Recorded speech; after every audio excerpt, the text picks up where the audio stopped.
Let's do a second round review of this Jefferson's Reserve limited edition cask strength, 130 proof.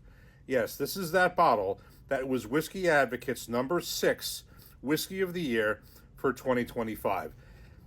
When I did my initial review and when I've done videos previously, I am not a huge Jefferson's fan, and I know that a lot of people who are bourbon enthusiasts agree with me.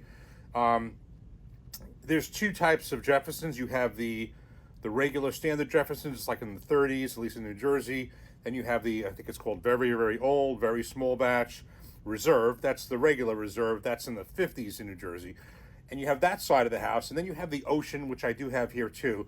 I bought one of them because I was just curious about this whole ocean aging and the whole voyage it takes.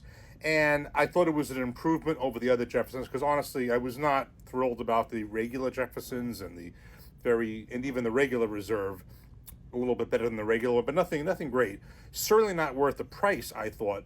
But Ocean was a little interesting, but it's Jefferson's after that was not something I was going to come back to until this.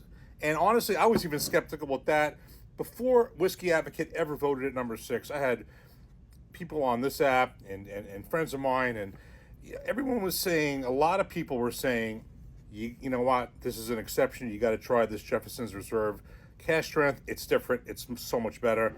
And then this Whiskey Advocate came out, number 6 whiskey of the year. I'm like, okay, I got to find it.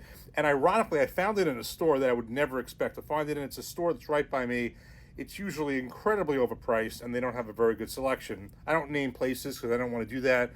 But I was very surprised to find it here, and I did. And I found it for $59, where it's going for a lot more in other places, especially since it won number 6. So this is number 6 whiskey of the year from Whiskey Advocate. And I don't always agree with Whiskey Advocate's, picks or selections. And there was certainly certain bottles that I thought would win, at least in the top 10 or 20.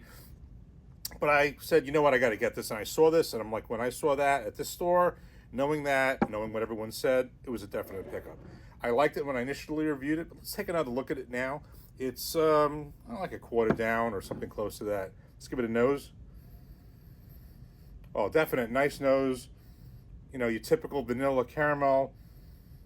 Definitely bursting with some. I don't think I have the proof on this. Oh, I do. Yeah, exactly. So I was saying it actually, I detect a lot of rye spice. The mash bill, I think I estimated it based on what I read. I think it was 60% corn, 30% rye, 10 malted barley.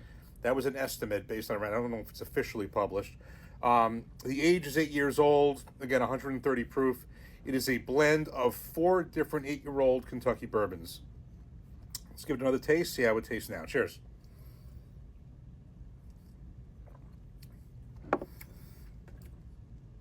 Yeah. It's just as good, if not better, than when I opened it. It's 130 proof, but it's not blowing you away like that. It really drinks well. It is just a vanilla caramel bomb. It is so good. I think it is, honestly, I do think it is better now than it was when it initially opened. Like I said, about a quarter of the way down. This bottle has changed my opinion about Jefferson's, but really just because of this.